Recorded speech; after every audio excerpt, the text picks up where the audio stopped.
Okay, the history professor is back, so you know what that means. It's quiz time. I've got 3 questions for you, multiple guess. In case you're wondering, this isn't how we really do it, but it's fun to do it here. Okay, 3 questions. Number 1, who was the first president of the United States created in July of 1776? Your choices are George Washington, John Adams, Thomas Jefferson, or John Hancock. Yes. Wrong. When does George Washington become president? 1789. United States had been around for 12 years, right? That leaves John Adams, Thomas Jefferson, or John Hancock. Hancock, yeah. He was the president of Continental Congress that declared independence. That was the government. So he was the first president of the United States, right? Okay, trick question. But I get to do that. Number 2, in what state did women first get the right to vote? Your choices are Massachusetts, New Jersey, Wyoming, Virginia. Wyoming. Wrong.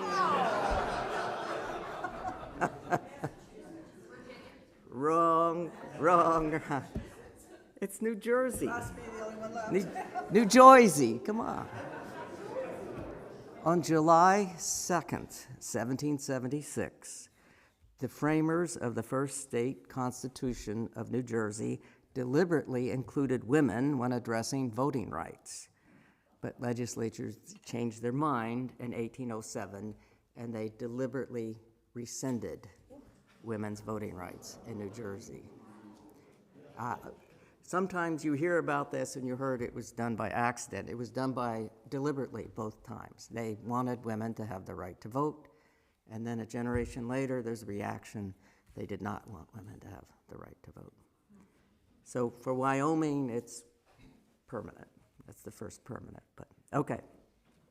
Number 3, last one, I promise.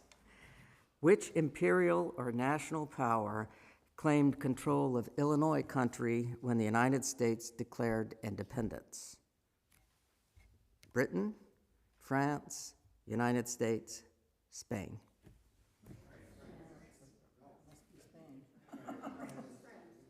France, nope. Come on, you should know that. We're in Illinois. It was Britain. Yeah, by treaty following the French and Indian War, 1763. Everything, at least on the European diplomatic table, not on reality and the lay of the land, went to Britain all the way to the Mississippi River. Okay, so that's your quiz. And now let's talk about 250 years of American independence. And there's an old saying when you're preaching, tell them what you're going to say it, and then tell them what you just told them. So this is what I'm saying.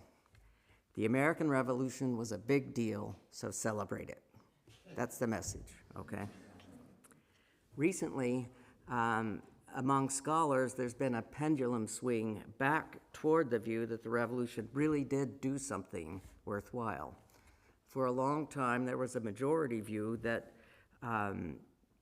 continued slavery meant the revolution either did more harm than good, or it was a non-event.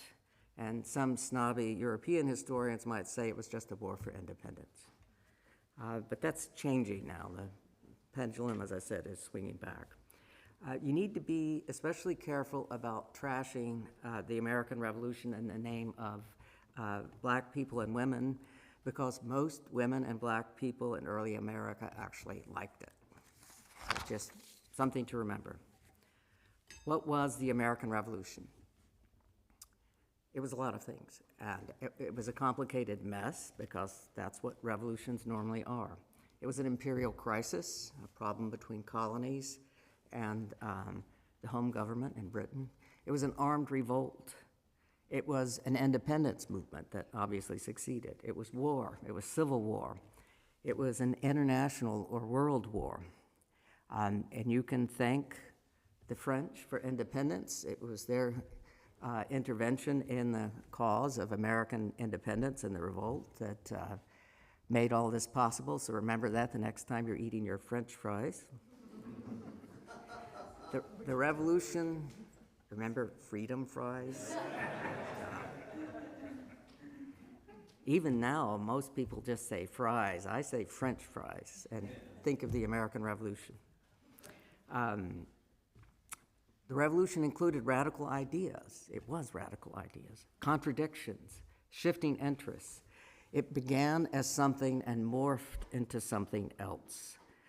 All of this is normal in the big, familiar revolutions of history that you know, like the French Revolution and the Russian Revolution. Revolution was also music.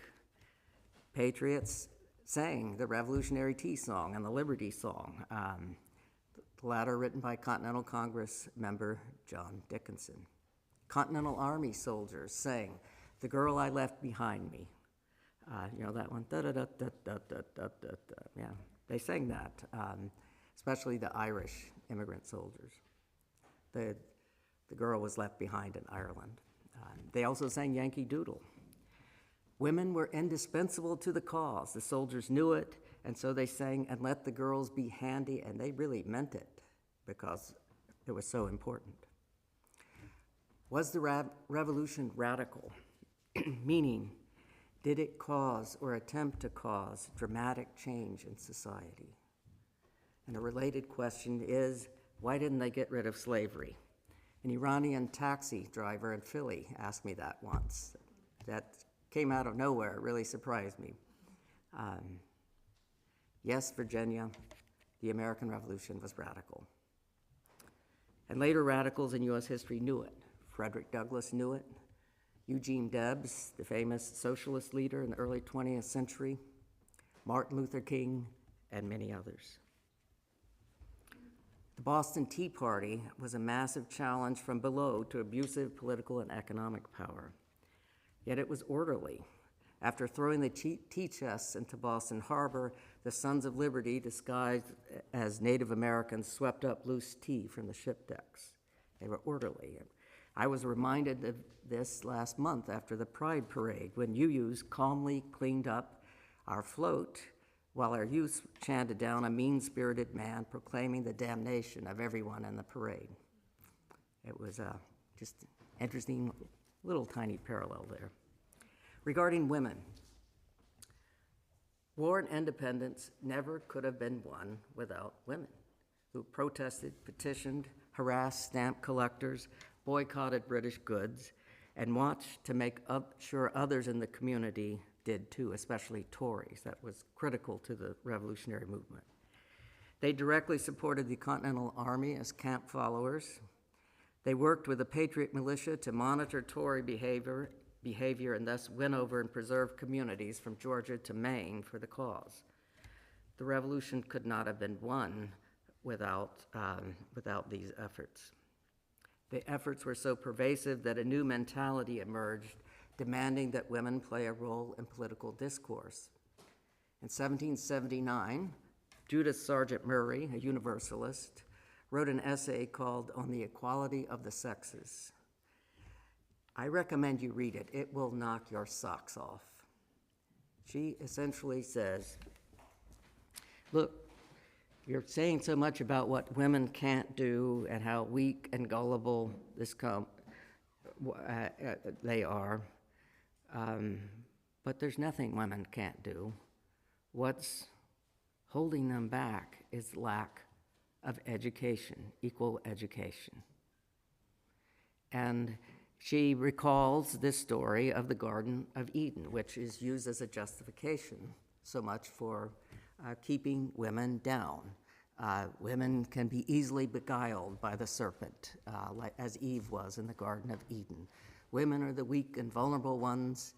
And so you know the story.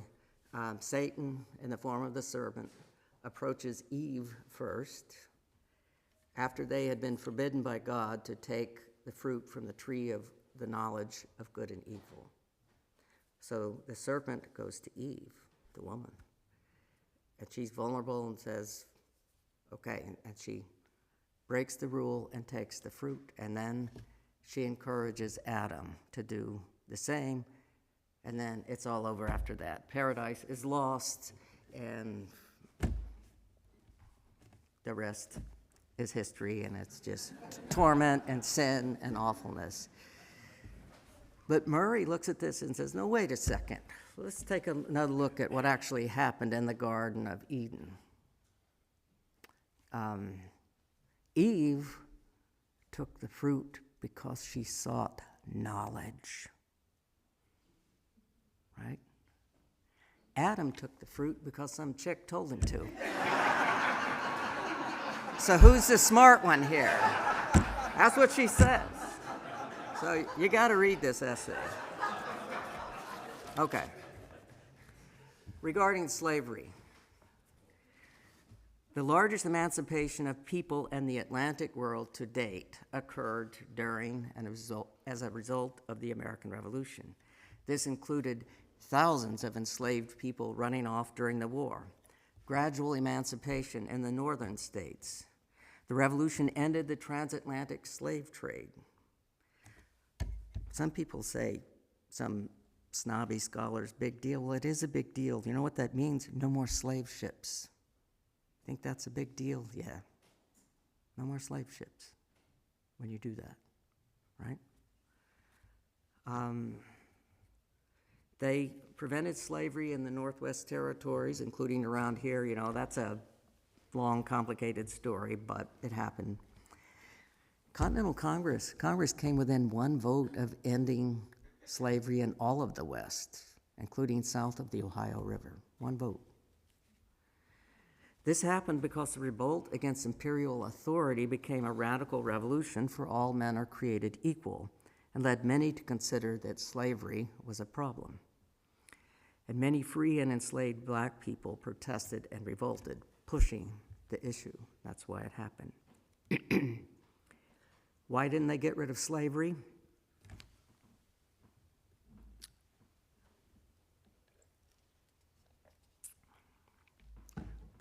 Good question from the Iranian taxi driver. The revolution did not resolve the problem of slavery. It created it. That's what's important. Until then, there had been no serious criticism of slavery by white people on either side of the Atlantic. Not even Quakers, who had trouble making up their minds, especially if they owned slaves. There's an old saying about Quakers, they came to do good and they did well. And slavery was a big part of that. After 1776, people had to actually defend slavery. They never had to do that before. Suddenly they have to, and of course they did. So what did happen? The American Revolution elevated two important paradoxes regarding liberty and slavery that shaped subsequent history. One is, in the colonial era, there was a view of liberty brought over from England. An Anglo-American legal political tradition evolved, was operative, that I call the liberty equation. And the equation is this: property, ownership of a property leads to or equates to the right to vote. That's what you need to be able to vote. And you vote for those who represent you in assembly, either House of Commons in England or the individual colonial assemblies in America. And those people in assembly may tax you, and only they may tax you. And what do they tax? Property. So it sort of makes sense, actually. All of those relationships together are thought of as liberty. So land, property, vote, representation, taxation. That's liberty. So you've heard the famous saying from the Stamp Act crisis, taxation without representation is tyranny. Tyranny in this era is the antithesis of liberty. But that's where they're coming from on that one, right? So there's a lot more land in America than there was in England, because it's so big, right? So there was a lot more liberty in America than there was in England. And so they're jealous of it. They want to defend it, right? But consider this. Here's the paradox. Where does the land come from? You have to take it from the people who already live there, which meant that liberty was founded on Indian removal, essentially conquest. That's the first paradox.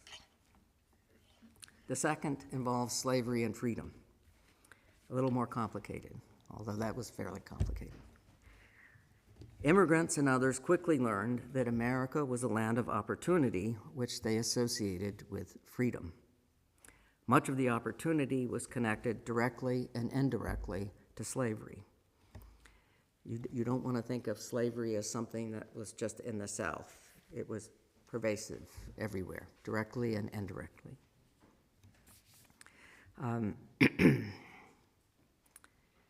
So for many, slavery became necessary to promote and preserve freedom.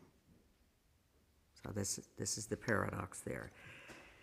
Now, at the height of the radical phase, the revolution really did challenge slavery.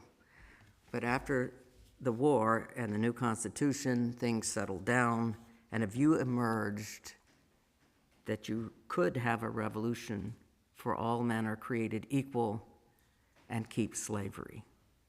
It took a little time for that to develop, but it did. So if all men are created equal and slavery is okay, that must mean slaves are something less than men. That was the idea. So this racism was part of a broadly developing cultural movement on both sides of the Atlantic following the Enlightenment and leading toward the ascendancy of scientific racism in the 19th century. This was how it played out in the wake of the American Revolution. The result launched America in the direction of essentially freedom without equality that didn't really end until the Civil Rights Movement. So freedom, yes, but not equality. So that's how you later get rid of slavery, or even earlier in the North, but everywhere after the Civil War, you get rid of slavery and keep the inequality, okay? But don't blame the revolution for racism. Racism was a response to the revolution and the Enlightenment. Don't blame the Enlightenment for racism either, as some do. We won't go there today. Racism was not needed before the revolution because white people were not challenging slavery. After the revolution challenged slavery, northern white people needed racism to keep freed black people down, and southern white people needed it to justify slavery, and that's what happened. And don't blame the revolution for strengthening slavery, as some scholars do and others. In 1760, before the revolution, before the imperial crisis, slavery in the British Empire raged unchallenged.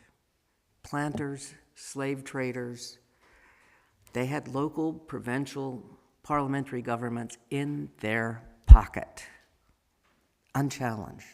They had whatever they wanted. They had their way. You can't get any stronger than that, quite frankly. They didn't need the racism that they needed later because they were unchallenged. No, the revolution didn't get rid of slavery, but it did challenge it. It created the problem and began radical efforts to end it that ended 7 years later. None of this was on the horizon before the revolution. So the importance of the revolution, including defending it, what did it do? It was the first act in what we call the Age of Revolutions that transformed the Atlantic world and beyond. It was kind of like a trigger for following revolutions. French Revolution, revolution in Haiti, throughout Latin America, lots of movements in Europe. It didn't cause all these. They were going to happen, but think of it as a kind of a trigger, the first act in the Age of Revolutions that was happening for all kinds of larger reasons. But it was pretty important, and later revolutionaries referred to it over and over again in various ways. The American Revolution produced the oldest written constitution in the world. Another really tough quiz question would be, what was the second oldest written constitution in the world? I searched the answer for that for about 30 years, and I finally ran into someone who knew. He was a real expert. He just said immediately, Norway, 1814. But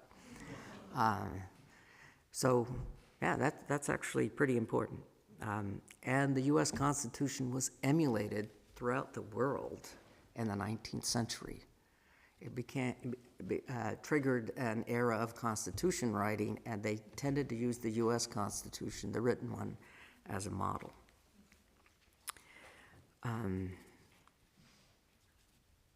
For better and for worse, an independent U.S. conquered the West, became a global economic and ultimately a political and military juggernaut.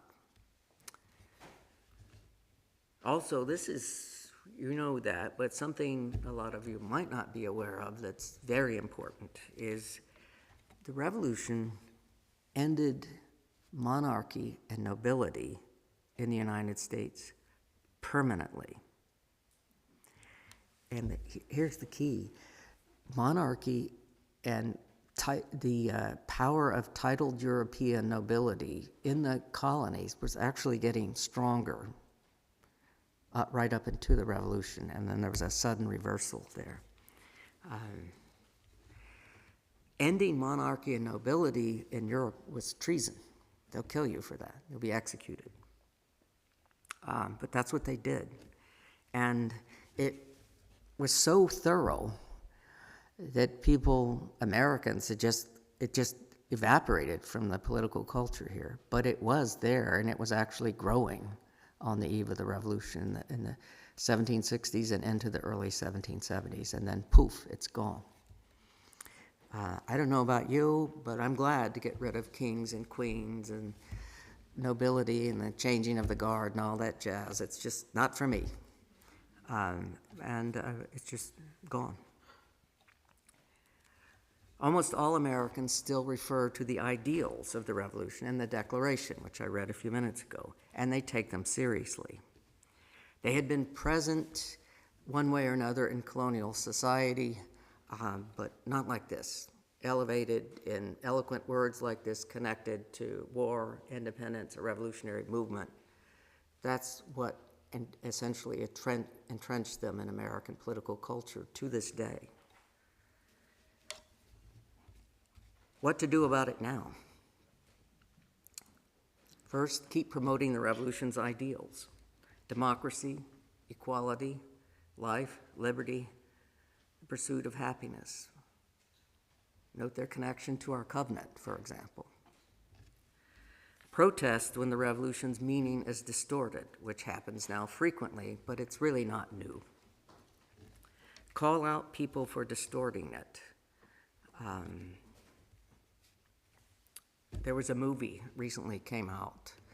I don't know if any of you saw it. It's not going to win an Academy Award, called Great Awakening, I think. It's about George Whitefield and Benjamin Franklin. Whitefield, the famous revivalist. It's a pretty good depiction of Whitefield, not very good depiction of Franklin, and a really terrible depiction of how the Constitution was written and finally pushed through in 1787. It's just awful.